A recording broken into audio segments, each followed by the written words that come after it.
What's going on, everybody? Juicebags here, and welcome back to some Dungeon Defenders 2 and a 100% cheese-free Chaos 5 Sewers run. So no cheesy builders, no cheesy DPS, 100% legit right here. Let's go ahead and get things started. We are going to use some Mystic Bubble Walls, as that makes life against the assassins much, much better. And I'm going to throw down one sand trap as well. So got this mark on the sand trap and this totem right here on the bubble walls. Then we're going to use some Skyguard towers. Nothing super impressive here, but I am going with a totem and the vampiric. Then we got the ramsters. Same thing, a Chaos 4 medallion on these ramsters. And then some flamethrowers. The flamethrowers, of course, that's one of my best items. I don't have anything higher than that right at the moment, but my flamethrowers will be doing a bulk of the damage, and although I won't be using them, periodically I will throw in a geyser trap with an orb on it as well to assist with those assassins. I'm not going to be using that this time around because I did choose to do a little bit of double walling in areas that periodically had some leakage, which we'll get to here in a moment. But let's go ahead and triple speed it right on through with some quality reggae and check out this build here. Now this is one of the sections here I double walled, and then right here. Double walling these makes it so you never have any leakage, where every now and then you will get a stray one running through.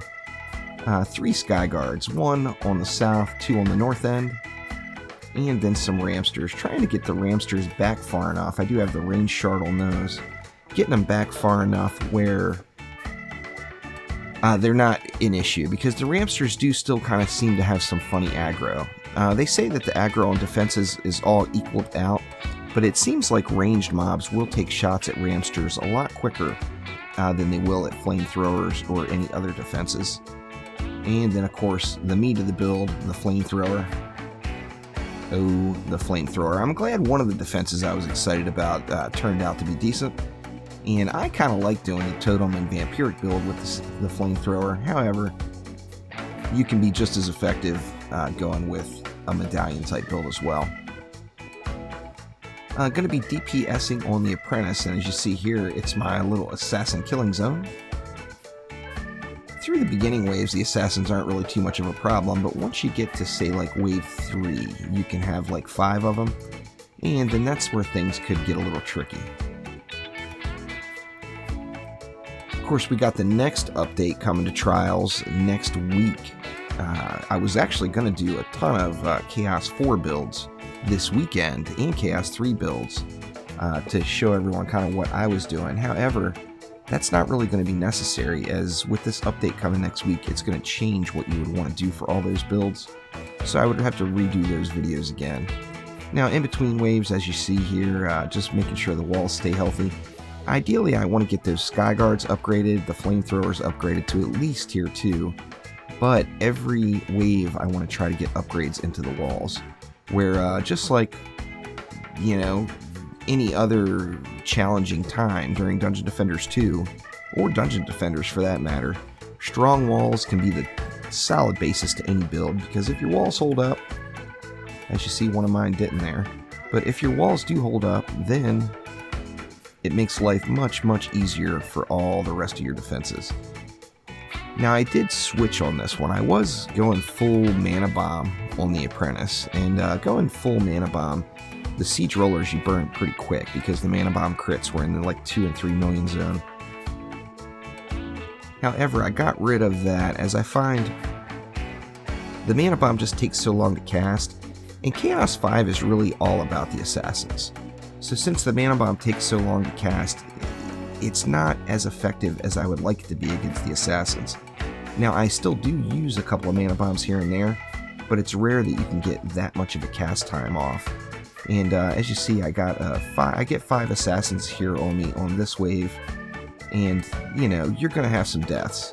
If you're doing this solo and you're doing it without the Abyss Lord or without any sort of frosty cheese, you're definitely going to have some deaths in the mix. I'm anxious to see how Frosties change, because even when everything is fine-tuned and balanced, I'm pretty confident that Frosties will still be the meta for taking care of assassins, just because the nature of the Frosty Tower against flyers is just beast.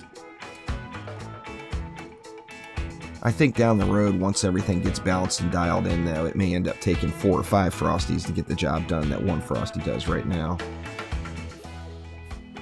So there'll always be, you know, there's always going to be some kind of a challenge with assassins. And like I said, it really is all about the assassins. Now, although I do die a lot to the assassins, one of the key things with assassins is just getting away. Once you get away, keep damage spamming on them. Don't stop. If you do this, you're going to keep those assassins active as long as possible and have a greater chance of killing them. And as we get into these higher waves that have multiple assassins, you're going to die over and over and over again. But the key here is just trying to make sure you can focus down one assassin at least. Ideally on each death. That doesn't always work out. Sometimes you get, once you get too many ganged up on you, it does take several deaths to get a little reprieve. And of course, back to the whole strong walls thing. If your walls are strong enough, you will hold out. So I lost a flamethrower there, and just getting some upgrades thrown around as we're coming into wave number 5 here.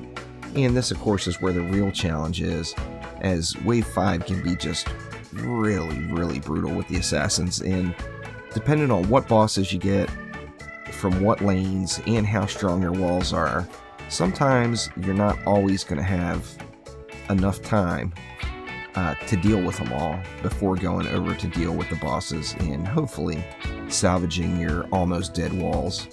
So several deaths here, but I am killing off like one assassin just about every death that I have. So although I am dying a lot, it's going quick, and the walls are still holding, so not any problem there. As soon as you get yourself free of those assassins, you can go ahead and shake it all loose and get back to dealing with what you got to deal with in this situation, a siege roller. Of course, anxious to see what the siege roller changes incoming too, exactly how that's going to affect our trap usage with siege rollers. But that will do it for now. There's a nice blue chest at the end of my Chaos 5 run, which is no good. And then I get a Chaos 1. So thank you for watching. Anxious to see what this next update brings, and there will be much more DD2 content coming your way. Thanks again. We'll see ya.